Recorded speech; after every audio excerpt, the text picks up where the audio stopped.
Have you ever felt too needy, too distant, or just stuck in a cycle of wrong relationships? This video is for you. Of course, if you've been learning to resolve conflict and you get issues relating with people around you, this video is also for you. If you are also thinking, oh, why am I just having failed relationships every time? Why are people complaining about my attitude or behavior? This video is for you. So this video cuts across a spectrum of a lot of people.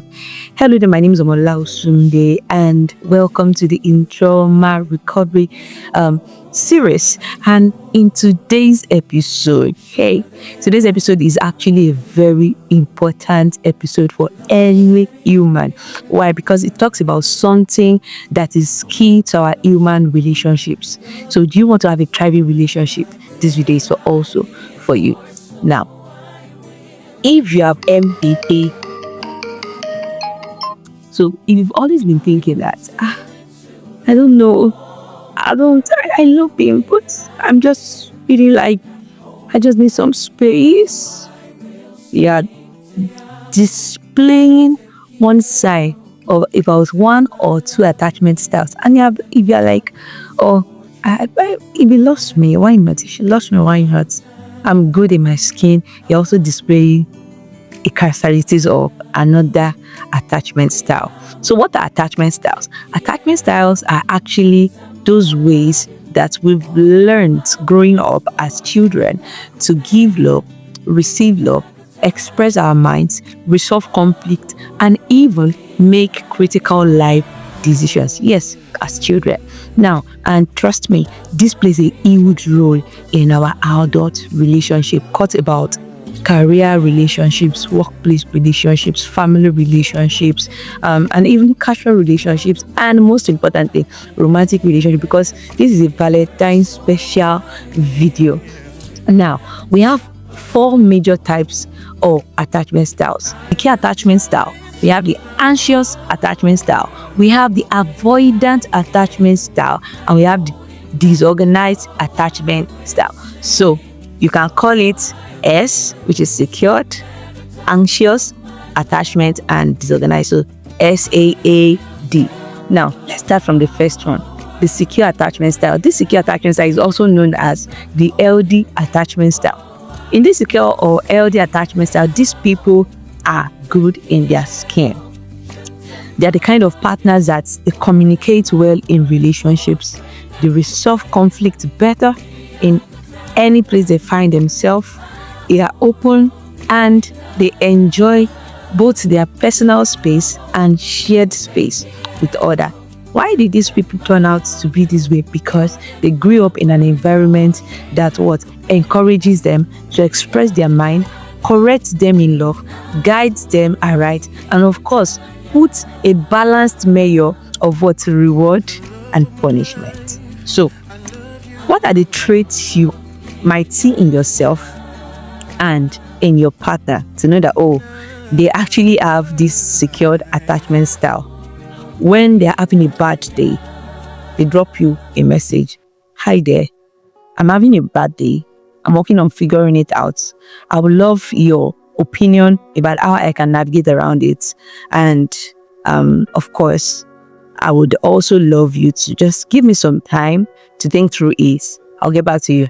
And after that time that they say you should give them, they've been able to look out for what are those things that made them have what they are going through, and they also seek your opinion. They don't take it out on you. Yes, in that sense, they don't project their feelings, their emotions, their bad day that they're having on you. So those people have a secure attachment style. So you most likely find out that these people are children that are loved at home. They are loved by their caregivers, and really this love flows out freely to people around them. And of course, another important thing that made this people turn out like this is because they have reliable caregivers and parents that also are available. So the second one is the anxious attachment style. This particular type of attachment style is what I call the I need you to reassure me kind of people. Why? Because this kind of people, when they are growing up, they have opinions. They have their identity, they have their perspective about life and everything, but they never felt loved. They never felt like they are intelligent or wise. They never felt like, oh, what they say makes sense, their opinion matters, their view makes sense.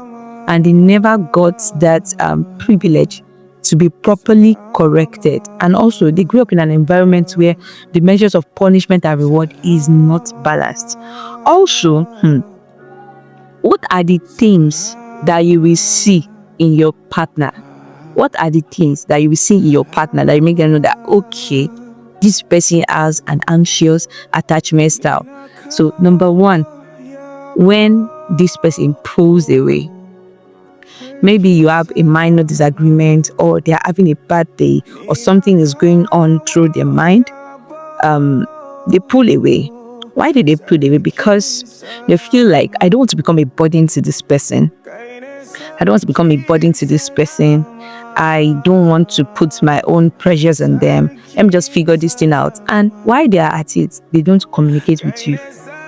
So you might possibly be thinking like, oh, this person, I think this person doesn't like me. No, it's not because they don't like you. It's just because they've not so learned how to communicate their feelings, express their emotions. Why? Because their feelings, emotions have never been rated as valid while growing up. So these kind of people need constant reassuring. Words of affirmation, most importantly. I love you. You know I love you. You know that you are beautiful. You know that you are actually trying, because some of them, imposter syndrome actually affects them. You know you are beautiful. You know you are hardworking, you are diligent, you are the best of your kind. You know, you have to keep reassuring them, words of affirmation, act of self. In fact, all the love languages, you have to be so big on them and intentional. And of course, why did these people turn out to be this kind of adults? It is because they have a pattern of inconsistent caregiving or parenting. Most likely, they didn't grow up with their parents.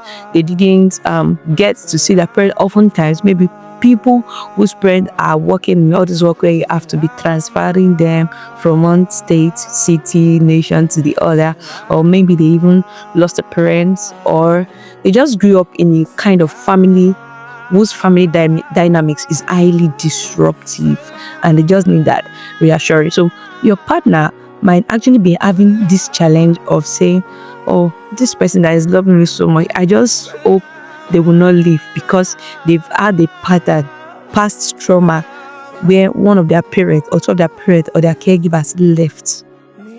Some of them never got to see their parents again. Some of them, their parents came very later in their life, when they already have their identity fully formed. They already have a personality of their own. And, you know, that can be quite tough. So they are scared of abandonment. And these people, I know you are going to relate with this. These people, they overthink and they overanalyze things. When you say one word, they can bring out 150 words from that one word that you gave them. So these people, how do you communicate with them? Just communicate in simple and clear terms. Of course, they have this sense of ambiguity around them too. But once you just understand this, you are actually going to do what? Look at them with that eye of empathy. So the next attachment style that we have is the avoidance attachment style. And this is very, very interesting. Why did I say it's very, very interesting?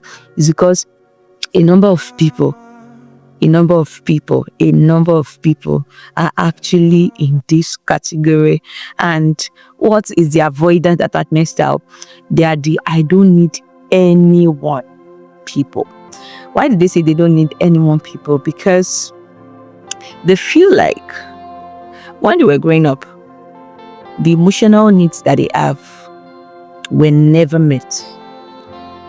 Never felt the love of a mother, never felt the love of a father, you never felt the love of all the emotional need they ever wanted, or that is required for an average human being to have. They lacked it.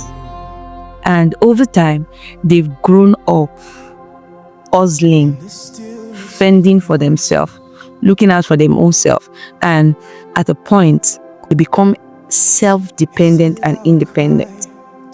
and they feel like, and these are the people, you see, these are the people that they don't ask for help. Why? Because for a larger part of their life, they've been helping themselves. So once they see someone that loves them, that is giving them love and care, they're like, see, I don't need this. And they just ghost you. They just pull away. They just don't care. Because see, I can do this on my own. I don't need anybody. I can make my money on my own. I can meet in my emotional needs by my own. I just need to sleep, eat, shower. I will not feel sad again. Those are the kind of people in this category. And if you want to know whether the kind of person you are with has this avoidant attachment style, here's one of those important ways that we know. When you first meet them, they are full of life, they are sweet to you, you chat, you text, you call, and suddenly they just pull away. Why did they pull away? Because somehow in the chemistry of their brain, is already signaling something unusual that is not consistent with who they are or with what their mind is familiar with to them. And what is that? It is that, you know, when you love someone or you're in a romantic relationship, especially with someone, but of course you understand that this cuts across different dynamics of relationship, you want to sometimes have the sense of interdependence. You share your minds with them, you want to seek their opinion, you want to, and they just feel like, wait, I'm already dependent on this already too much. This is not the me. You understand? And they just pull away. It's not because they hate you. It's not because they stopped loving you. It's not because they don't like you again. And it's not because they are not interested in you. It is just because over time, they've learned to be on their own. Yes. And what are the ways? What are the ways that you can also know this person? You might have tell them, oh, I want you to be my babe, I want to be my boo. If you're good, get a boo. So I want you to be my girlfriend or boyfriend or fiance. And I just like, okay, there's no problem. They are loving all these mushy feelings and everything. And suddenly you just say, see, I don't think interested in this. This is getting boring. Let's just become friends. And even that friends, they might go days without calling you. Days. Yeah. Why are they not calling you? It's not because they are just not wanting to do so. It's because they are busy with their lives. They are busy with their lives. And the last but not the least attachment style is the disorganized attachment style. It is also called the fearful avoidance style, or the I want you, but I'm scared kind of people. So this one is very dangerous because it is a mixture, a mashup. You know, mashup, na collabo. It is a collabo of the anxious attachment style and the fearful attachment style. So it is called the fearful avoidance style. They love you, but they're scared. Why are they scared? Is it because they feel like you're out them? No. Is it because they feel like, see, this is, no, that is not what they are. But the reason why they are like that is because these people grew up in a place where there's serious trauma, and this has actually affected the way they view relationships, view people, view friendships, etc.